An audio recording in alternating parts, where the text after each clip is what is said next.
Tocmai ce am ieșit de la dezbaterea de la ANCOM pe tema criteriilor de conformitate a echipamentelor radio, a fost o dezbatere care ne-a privit pe noi toți, pentru că ține de aceste echipamente care ne radiază în fiecare zi, pe noi și pe copiii noștri. La nivel mondial s-a făcut un calcul și s-a ajuns la o medie de fiecare om de pe planeta asta este expus la cel puțin, dar în medie, la 2 aparate wireless. Da? Ceea ce este fără precedent.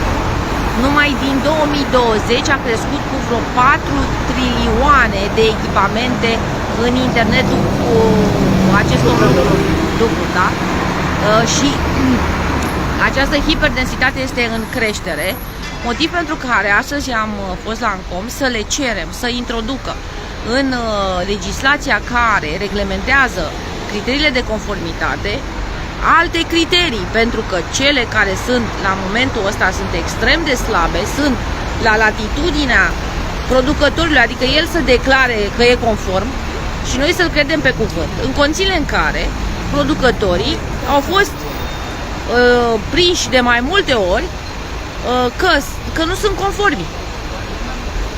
Deci legislația actuală pretinde că reglementează, dar nu reglementează, ci legiferează minciuna și frauda complexului militar industrial, cum îl numește James Lee, în acel savant de la IGMIRP și de la IEEE, da, de la aceste organisme care reglementează radiațiile de radiofrecvență.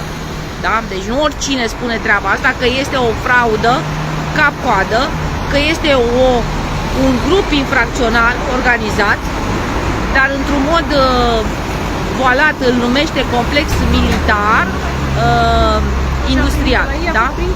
Care, bineînțeles că nu mai în favoarea noastră nu reglementează chestiunile astea. ANCOM-ul, bineînțeles că face și el parte din acest complex militar industrial,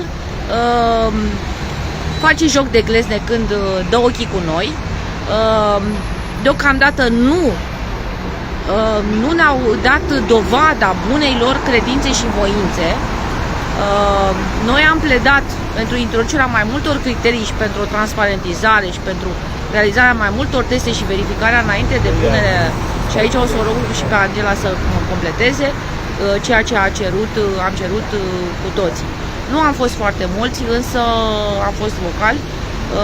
Data viitoare, pentru că vă privește pe toți, ar fi cazul să veniți la ANCOM și să lăsați civismul de tastatură, pentru că mai mult ca oricând este nevoie să punem presiune pe aceste organisme de reglementare, astfel încât industriașii să nu mai își bată joc de noi, da? Și de copiii noștri, da?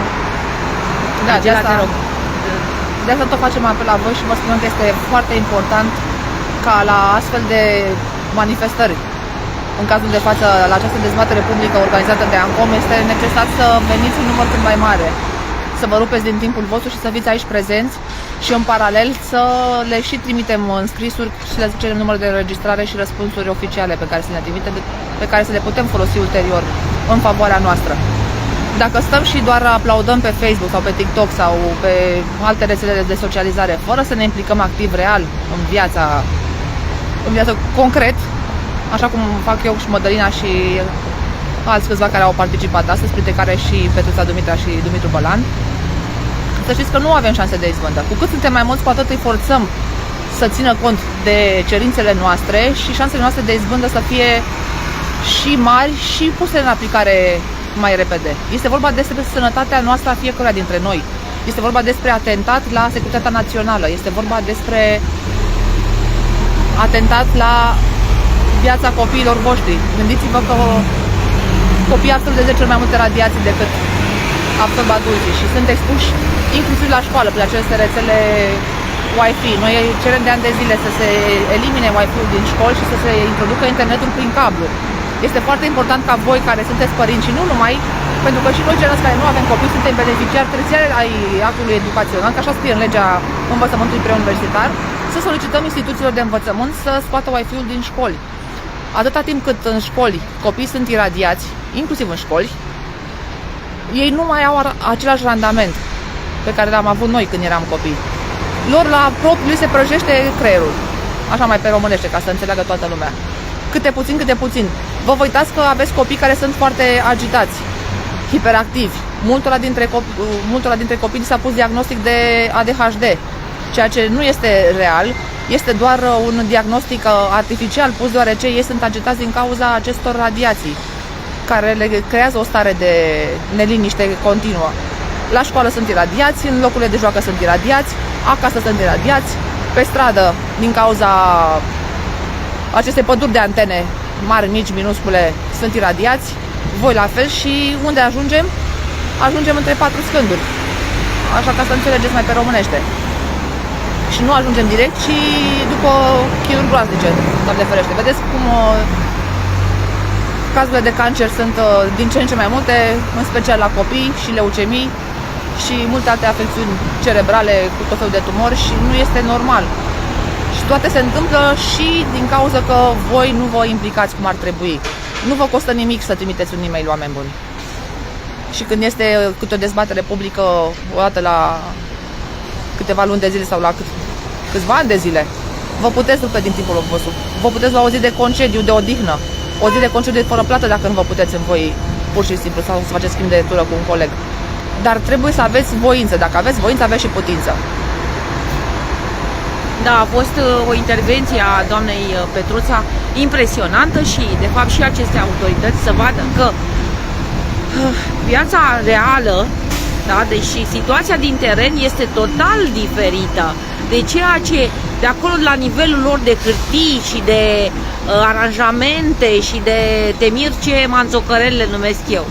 Deci noi trebuie să venim să ne vadă că suntem oameni și că problemele de la radiații sunt reale.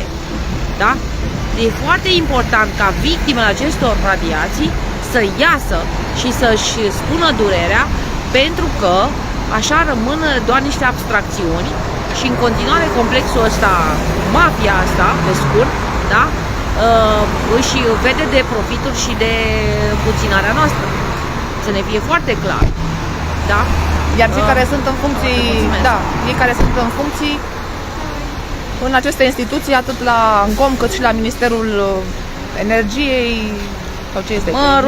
Digitalizării, titulat pe acolo acum. Și la Ministerul Educației și la toate celelalte instituții nu vorbesc, chiar dacă sunt în parte de acord cu noi, de frică să nu-și piardă locurile de muncă. Înțelegem și asta, dar dacă presiunea din partea noastră va fi suficient de mare, ei vor ceda. Și vor ceda repede și în favoarea tuturor. Încă o dată vă rog să nu mai fiți comozi, să nu vă mai gândiți că dacă trebuie să veniți la o astfel de dezbatere, trebuie să fiți specialiști în domeniul respectiv. Nu, voi puteți veni să vă spuneți ce vă deranjează pe voi și cum vreți să vă trăiți viața în continuare, împreună cu familiile voastre. Și sunteți cetățeni cu drepturi depline și e nevoie să vă apărați aceste drepturi în fața acestui asalt fără precedent. Este o tehnologie, că e numită 5G, că e numită 6G, nu contează. Contează că această tehnologie este subversivă. Ea te afectează fără să știi. Astăzi am povestit despre aplicațiile UWB care îți prelevează date biometrice cu ajutorul telefonului. Deci există modele iPhone care au capabilități UWB, da? Din fabrică. Și îți preiau tot felul de ritm cardiac, unde cerebrale sau mai știu eu ce alte lucruri care sunt atât de intime. Tu ești proprietarul și ești jefuit practic de aceste date sensibile. Evident că pe aceste date se pot face tot felul de experimente, dacă nu chiar lucruri groaznice. De aceea, deci lucrurile sunt faptice, nu sunt opinii. Aici sunt lucruri dovedite, da? Și în mod normal, ANCOM-ul, statul ar trebui să verifice conformitatea acestor echipamente și să verifice că nu ți se prelevează niciodată biometrică fără acordul tău expres. Nici de cum fac acum, le pur și simplu le fură și le tranzacționează ca niște traficanți ordinari. Sunt cel puțin complici. Da? Sunt mulți dintre ei.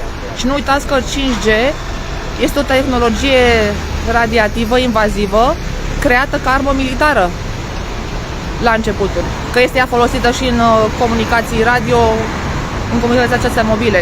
Despre asta este vorba, comunicații radio. Tot ce este prin unde radio, electromagnetice.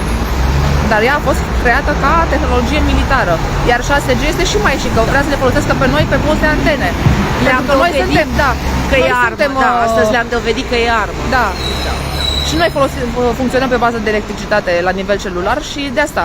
O antenă Ericsson, da, Massive MIMO Ericsson, deci Massive MIMO ține de generația 5-a, are capabilități, deci poate să se comporte ca o armă cu energie direcționată, indiferent că Ancomul i-a dat în caietul de sarcini operatorului nu știu ce limită. Chiar și cu acea limită de emisie, da, deci de propagarea energiei, se ajunge la ordinul mii de wați. Vă dați seama de ce este vorba? De o armă cu energie direct, dacă direcționată. Da. Frecvența. Și incontrolabilă, ei nu poate să măsoare, că nu există tehnologie care să depisteze astfel de fascicule și așa că... Păi Pentagonul acum un an, doi sau când au dat anunț la nivel mondial, caută specialiștii care să dezvolte un astfel de aparat de măsurare. De detectare ca să protejeze diplomații și să protejeze soldații. Așadar, lucrurile sunt foarte serioase. Invitația sau eu știu, chemarea, că până la urmă asta este apelul nostru, este să vă implicați pentru că noi suntem proprietarii spectrului de frecvențe radio, suntem proprietarii imobilelor în care se instalează astfel de echipamente și suntem proprietarii datelor, biodatelor și metadatelor pe care aceștia le recoltează fără acordul nostru, le exploatează, da? Pentru profit. Și e cazul să ne asumăm, da, să spunem stop. Nu se poate așa ceva, nu permitem așa ceva. Apropo de propunerea uneia de a lua telefoane cu butoane, respectiv revoluția dumbphone-urilor, am scris pe pagina Stop 5G România despre revoluția asta, mai ales în UK. Foarte mulți tineri au recurs la să arunce smartphone-ul și să-și ia telefon de generația 3G. Din păcate, Ancomul a permis ca operatorii principali să renunțe la serviciile 3G. Nu 2G, ci 3G. Prin urmare, cu acelea cu butoane veți avea mai greu acoperire, e foarte greu să duci o conversație, în fine, pe 2G. Dar nu este imposibil. Este și asta o soluție. Ideea este că trebuie să eliminăm din viața noastră aceste echipamente smart. Cu cât le vom folosi limitat și nu le vom cumpăra sau vom evita pe cât putem, cu atât vom fi feriți de atât de multe vulnerabilități. Și să folosim internetul doar atunci când, să avem internetul deschis doar atunci când avem nevoie de el și la rutere la fel. Și să educați și pe vecinii voștri, aceia care stați la bloc în special, să facă același lucru ca și voi, să închidă aparatele router atunci când nu le folosesc. În special când sunt plecați de acasă. Da. Cam atât deocamdată, mai revenim cu alte informații și o să pregătim și memorii, să le trimiteți pagina de Facebook Stop 5G România și site-ul Stop 5G România. Da, voi pune toate aceste resurse pentru să le aveți la îndemână și să le promovați autorităților. Am cerut de altfel noi dezbateri mai ample în format hibrid. Nu știu dacă, din câte am văzut de la acești angajați de rang inferior care au participat astăzi, au prezidat dezbaterea, se pare că nu se vrea, deși au capabilități tehnice de a realiza aceste conferințe hibride, nu vor. E clar că nu vor și vedem și de ce nu vor, pentru că nu vor să fie combătuți de foarte mulți români responsabili și precauți. Noi nu ne opunem. De aceea trebuie să fim mulți. Da, de asta trebuie să fim mulți. Noi nu ne opunem progresul științei și tehnicii, tot repet chestia asta ca să nu se înțeleagă că suntem retrograd sau primitivi sau că vrem să ne întoarcem în peșteri sau în păduri, cum ne mai au unii la mișto. Noi doar vrem să fim precauți și să ne păstrăm sănătatea cât de cât la parametri optimi, în condițiile date. Doamne ajută și nu uitați să fiți buni români în fiecare zi și să vă implicați activ, nu doar pe rețelele de socializare, numai bine.